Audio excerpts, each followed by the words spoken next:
योगेश्वर दत्त जी, जो लड़कियों का आरोप है यौन उत्पीड़न का, वो बहुत गंभीर आरोप है। आपको लगता है कि जिस गंभीरता से इसे लिया जाना चाहिए वैसे लिया जा रहा है, योगेश्वर जी? नमस्कार जी। देखिए जी, बिल्कुल मेरे को कल पता लगा और कल भी शाम को। और ये बड़ा गंभीर आरोप है। इसके गंभीरता से लेने की चीज है, क्योंकि कहीं भी कोई ऐसे उत्पीड़न की बात आती है, यौन शोषण की बात आती है, और जो सेक्सुअल हरासमेंट का जो ये लिए बोला है, तो इस पे कड़ी कार्रवाई, कड़ी जांच बिल्कुल होनी चाहिए। और इसको सरकार को भी संज्ञान इस पे लेना चाहिए। खेल मंत्रालय को, गृह मंत्रालय को, हम उसके बिल्कुल वो है। क्योंकि हमारी बहन बेटियां कहीं जाती हैं तो सबसे पहले परिवार वालों को ही डर होता है, यही डर होता है कि भाई मेरी बेटी जाती है तो उसकी इज्जत से कोई खिलवाड़ ना हो। इसलिए मैं बिल्कुल जो भी आरोप लगे इनकी जांच हो, सीबीआई जांच हो और इस पर कार्रवाई होनी चाहिए। बृजभूषण शरण सिंह पर आपका क्या टेक है? जिस तरह से आज तमाम खिलाड़ी लामबंद हुए हैं इस एक शख्स के खिलाफ, और उन्होंने कहा है किस तरह की वो मनमानी करता है, यौन उत्पीड़न का आरोप तो लगा ही रही, लेकिन उसी के अलावा विनेश फोगाट कह रही है कि 2 मिनट वो मेरे सामने आकर बैठ जाए।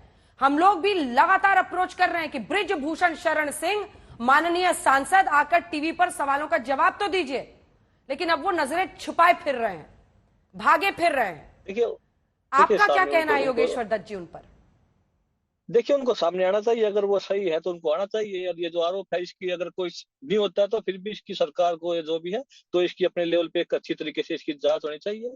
और जो भी खिलाड़ियों की मांगे हैं, क्योंकि खिलाड़ी देश का बड़ा मान सम्मान होते हैं, देश के लिए मेडल जीतते हैं, मेहनत दिन रात मेहनत करते हैं।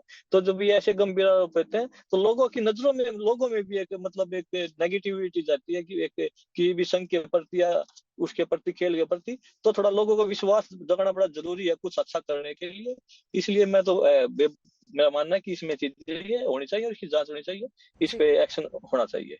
प्रतीक सोम जी, आप जेजेपी के प्रवक्ता के तौर पर यहां पर आए हैं और आपकी बीजेपी के साथ सरकार चल रही है हरियाणा में।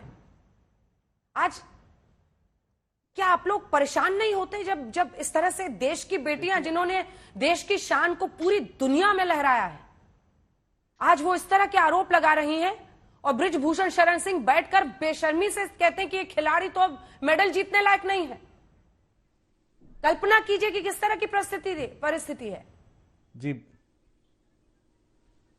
मिस्टर सोम। अंजना जी, देखिए, पहली स्टेटमेंट ये बहुत दुर्भाग्यपूर्ण है।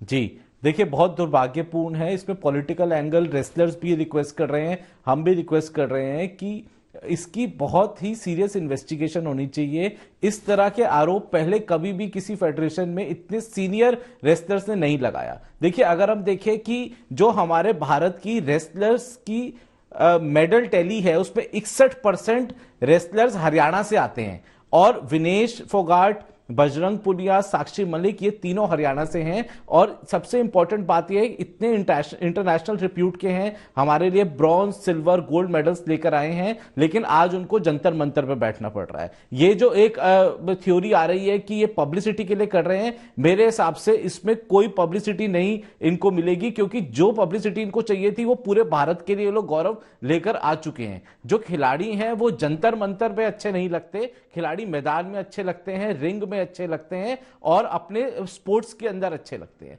जो आरोपों की बात है, जो विनेश ने बोला, मेरे हिसाब से देखिए, एक बड़ी सिंपल सी चीज है कि there is no smoke without fire. कुछ ना कुछ चीज है जब इतने इंटरनेशनल रिप्यूट के लोग जंतर मंतर में आ रहे हैं और उस बात को उठा रहे हैं। इसकी बहुत सीरियस इन्वेस्टिगेशन होनी चाहिए। और दूसरी बात, एक और मेरी ये रिक्वेस्ट है, क्योंकि अब इंडियन ओलंपिक एसोसिएशन के अंदर इनकी सीनियर पीटी उषा जी आई हैं, तो वो इंडियन ओलंपिक एसोसिएशन को भी इस मैटर के अंदर इंटरवीन करना चाहिए। सरकार का जो नेशनल कमीशन ऑफ वुमेन का विंग है, उसको भी इन्वेस्टिगेशन टेकअप करनी चाहिए, इंक्वायरी करनी चाहिए।